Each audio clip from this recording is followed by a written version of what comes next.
useful. Similarly, industry might come with a variety of problems, and industry interface is needed because we need to look at the kind of problem they are working, and we need to share our expertise. They also do not know what we do most of the time. They are also not good. Once they come with a problem, and then they have a timeline, which we are never very keen on working on. We don't want to work on a timeline. We want to be given a problem, and when we provide something, submit it, fine, that is the day it is finished. Otherwise, we know, even if there is a timeline, it is like a soft timeline, it can always be extended. But the industry needs a specific timeline in terms of any output, so they cannot wait. Why do you think that industry, which has a huge tax benefit, if they fund research from academic and research institutions in the nation, they can get a 200% tax benefit. But we don't get funds from the industry.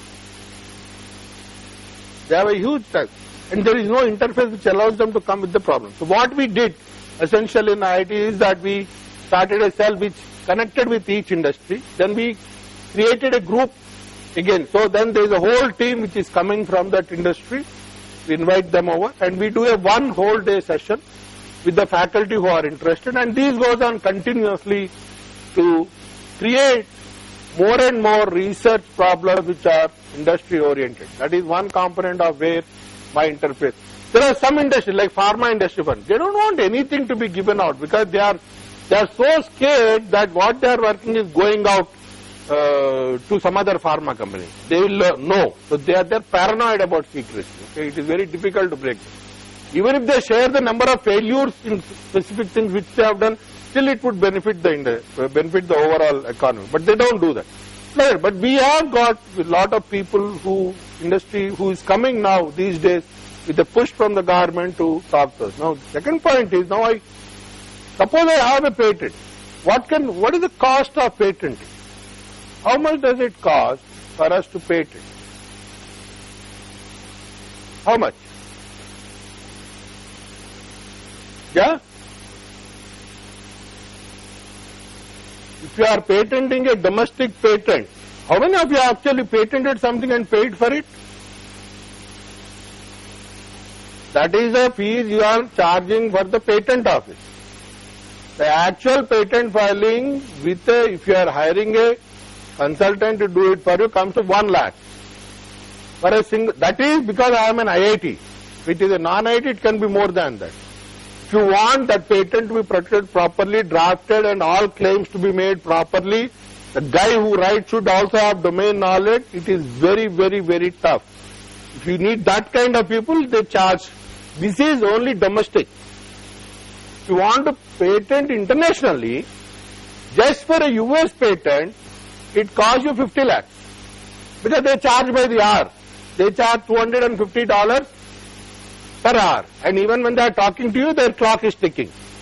Or it's not like the Indian system wherein wo aake baita aapke saath pura din guzara and then he is charging something. No, they charge by the hour. 50 lakhs filing the damn patent. Forget about then maintaining or then examiner fees or whatever you have after that. Then if they grant the patent, then what is the final maintenance for the 10 years fees, and then after that again maintaining.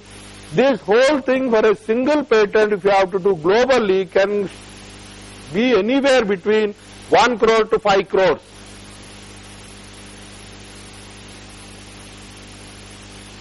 And if you are not having something which can be patented within this domain, within this thing, then you are losing out. You don't know, right? Secondly, the thing is not only the cost. Secondly, if you are having a patent, your patent by itself will not be useful for any company. There are very few patents where the technology totally is embedded into that and there is no additional which is needed. It is always a portfolio of patents which might be needed by the industry. If it is a portfolio of patents, then one organization is not going to give them the full portfolio. He might be working on sensor technology, he might be working on laser technology, he might be working on nanotechnology, all three put together. So unless you have that industry interface which can actually source these various patents and make a portfolio and then use it, you don't have the resources to do it. First is the cost, then second is the reach. You can't do it. You can ask CSIR Tech, because we have an agreement with CSIR Tech. They are our patent commercialization partners. We have CSIR Tech, NRDC, then we have quite a few other intellectual ventures and all these guys. So it is very, very difficult for an individual organization to essentially, first thing is putting the filing cost, maintaining it, and if somebody actually violates it, you don't even know. You can't even go legally on that. Secondly, you don't have the money for patenting it. Third point is, you need a portfolio of patents for your patent to be of any use to anybody. And once you have that, then you have the prototype testing and then taking to the market. What I did might look unique for me, but the moment it has to be translated, there is this whole process which has to go through. And unless you have somebody with good money bag, deep pockets, this is not going to happen. And the only guy who can afford is the industry.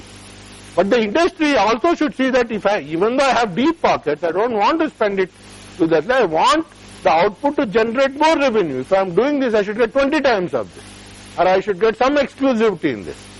Or some non-exclusivity in this. If I cannot do this, so that component is where they are coming from. So it is highly relevant for us to get this. So that is what we did in the system. We initially interfaced with the industry for the problem definition. We created specific guidelines on how this can be done. And we said, if you are funding it upfront, then there is some patent, whether exclusive, non-exclusive, of the technology developed will be given to you. And if it is successful, then we go in for a royalty kind of a treatment. And if you need any additional work which needs to be done, we are agreeing to do it for you. And if a prototype has to be developed and tested, the cost of prototype should be borne by you, but we are willing to work on it. And we ask our researchers to commit this before the industry signs on paper. So they have to commit.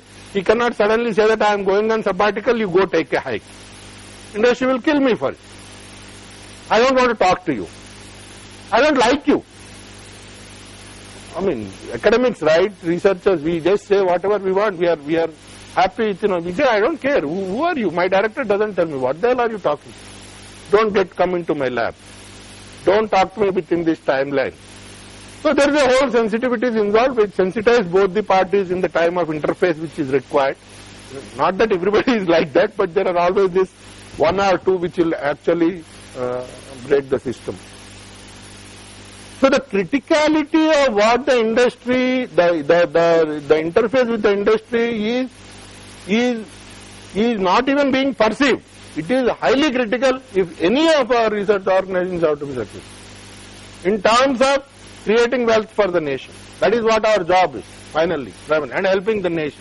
If we are not doing it, then there is no.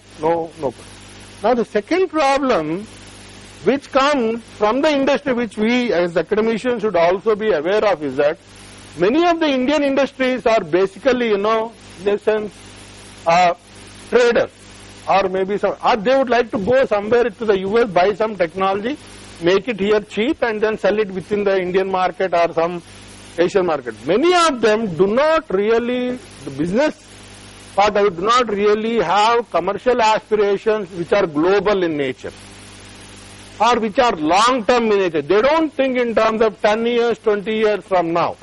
So I am looking at Bombardier or Boeing or Shell or some other company.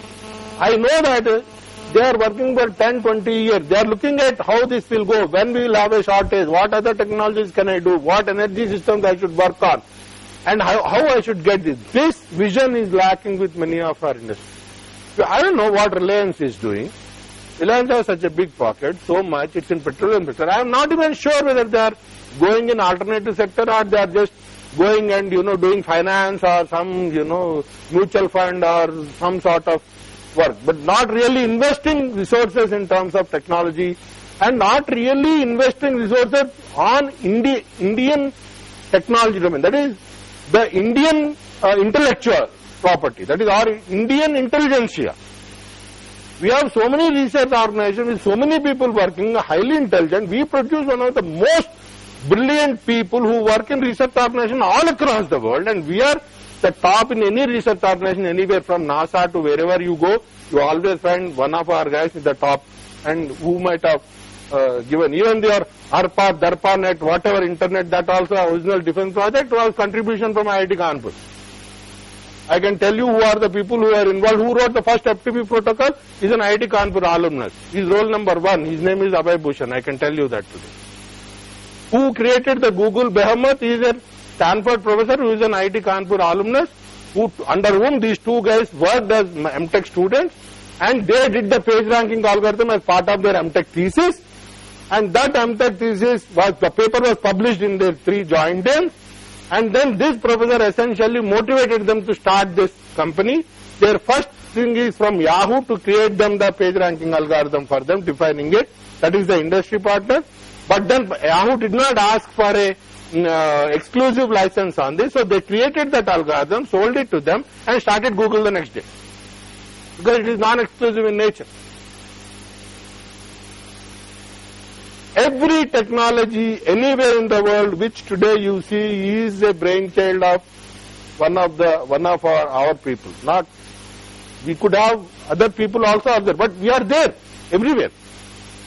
And that knowledge are our people. Not, we could have other people also out there, but we are there everywhere.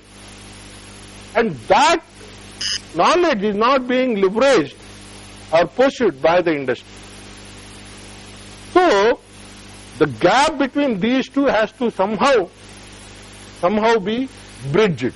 So there is a lot of interface now going. I don't know what is happening in other organizations, but in IITs now this is become a major initiative.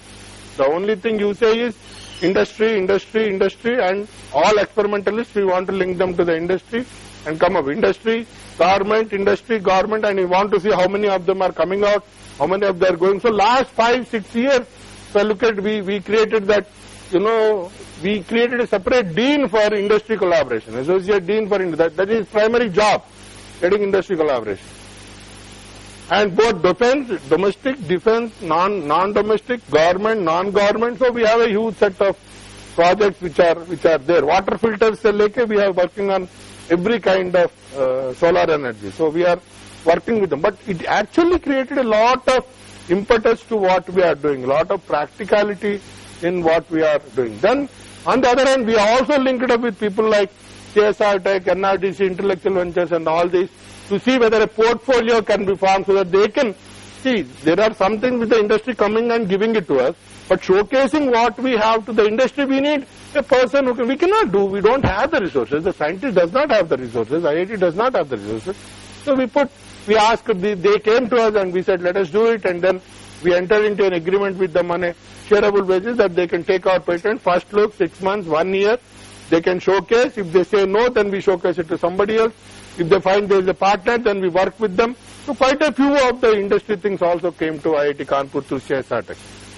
I am mentioning CSR Tech more because they have been easier and we are already working with them. So it's more like that we have various other agencies who actually work with us on the commercial. That is what we have produced, showcasing that to the industry. What has to be produced, the problem statement coming from the industry. And third case is what we are producing can be financed by the industry in terms of patent income and maintenance and commercialization, so that this gets into a longer collaboration. So I can very vehemently I can state the fact that without industry interface, any research you are doing is going to be useless. Maybe you get a paper out of it and you get a promotion out of it, but that's it. But you are losing a lot of wealth which can be made for the economy as a whole. So if I have to make a very strong statement, if you are not doing this and not taking it to the market, then we are traitors to our own country, our own wealth, our own, because this is funded mainly by the government in many cases, initial fund. Thank you.